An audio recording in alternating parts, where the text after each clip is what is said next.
तो अब जैसे कि वो तो मांगों की लिस्ट में नहीं नहीं आएगा ना, ये मुझे करना है। तो लेकिन ये है कि वो 10 कस्टमर मुझे बनाने हैं, तो उससे ही पैसे आएंगे। वो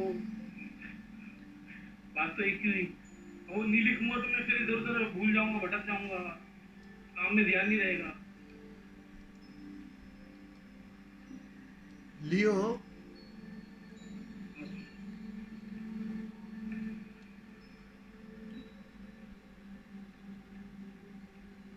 तुम जब भीतर की यात्रा करते हो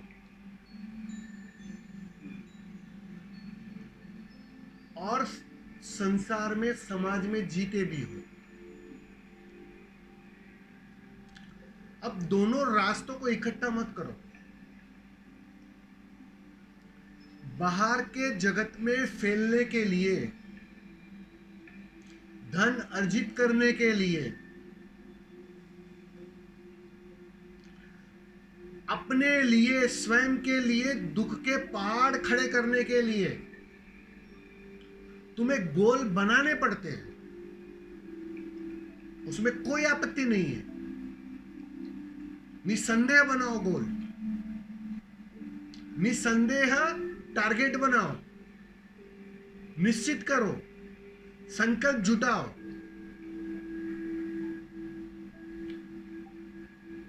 उस तरफ यात्रा करो,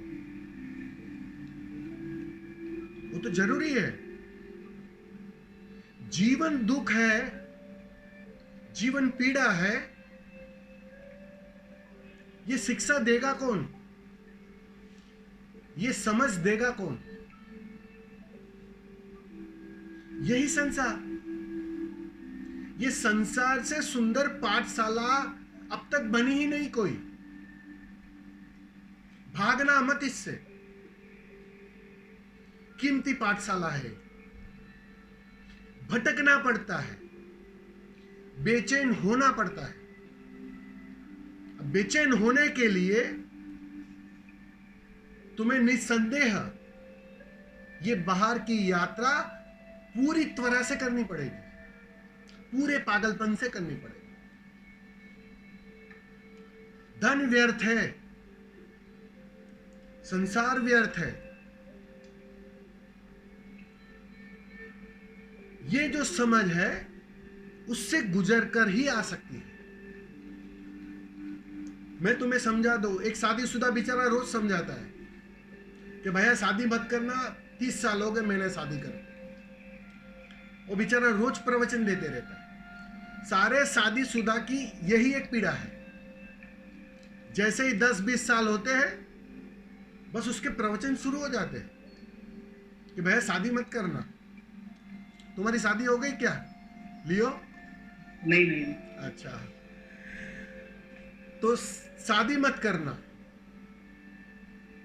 लेकिन फिर भी कोई रुकता नहीं है।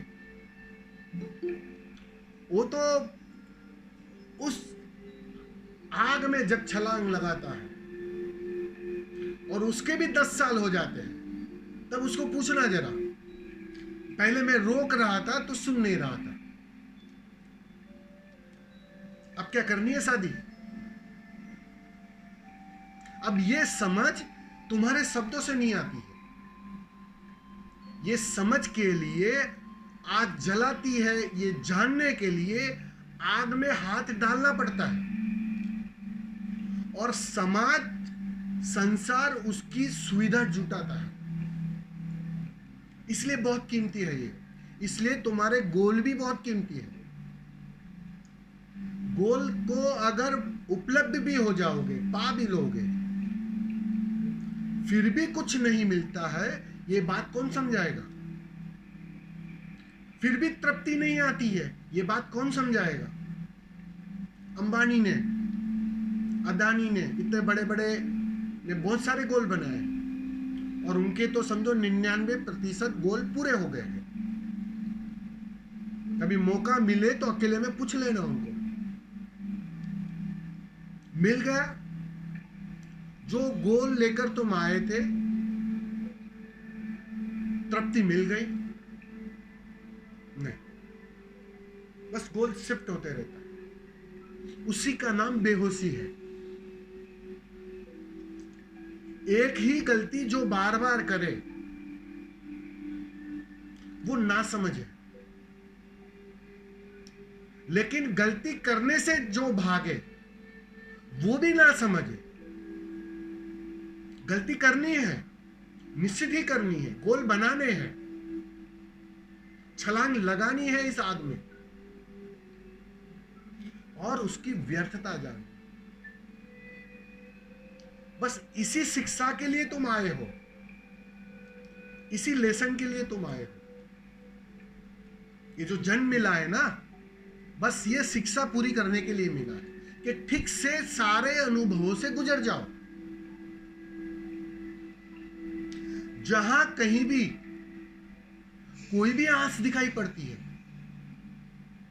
पालो उसे। और इस संसार की सबसे बड़ी खूबी क्या है पता है यार? यहां सब कुछ पाकर भी कुछ पाया नहीं जाता। यहां बाहर से या भीतर से तुम्हें तृप्त करने का कोई उपाय ही नहीं है। इसलिए निश्चिंत रहते हैं सारे बुद्ध। तुम कितना ही भटको बाहर, ना धन तुम्हें तृप्त कर पाएगा, ना सुंदर स्त्री तुम्हें तृप्त कर पाएगी, ना कोई भी व्यवस्था तुम्हें तृप्त कर पाएगी। वो निश्चिंत है। वो बात साफ साफ है। यहां भटकने का कोई उपाय नहीं है। इसलिए मजे से भटको, लेकिन बस एक बात ठीक से समझ लो कि एक ही गलती बार बार मत करना, दोबारा मत करना, वरना समय व्यय जाएगा। लेकिन पहली बार की गई गलती समय व्यय नहीं जाता है, वही असली पाठ ले आती है, वही असली अनुभव ले आती है। इसलिए गोल करो मजे से, शादी भी करो मजे से, ठीक से व्यर्थता जानो उसकी। फिर तुम मजे की बात पत्नी के साथ, धन के साथ, पद के साथ उस अलिप्तता में जीने लगोगे। अब धन तुम्हारा कुछ बिगाड़ ना पाएगा, पत्नी तुम्हें बांध ना पाएगी, वस्तुएं तुम्हें बेचैन न कर पाएगी, तुम्हें कला आ जाएगी, क्योंकि व्यर्थता तुमने साफ साफ देख ली और तुम हो गए जल में कमलवत। और जो जल में कमलवत हो जाता है वो ना कहीं भागता है ना कहीं जाता है, जहां है जैसा है डटकर खड़ा रहता है और अलिप्त का अलिप्त। वो कहते हैं ना, पानी में पैर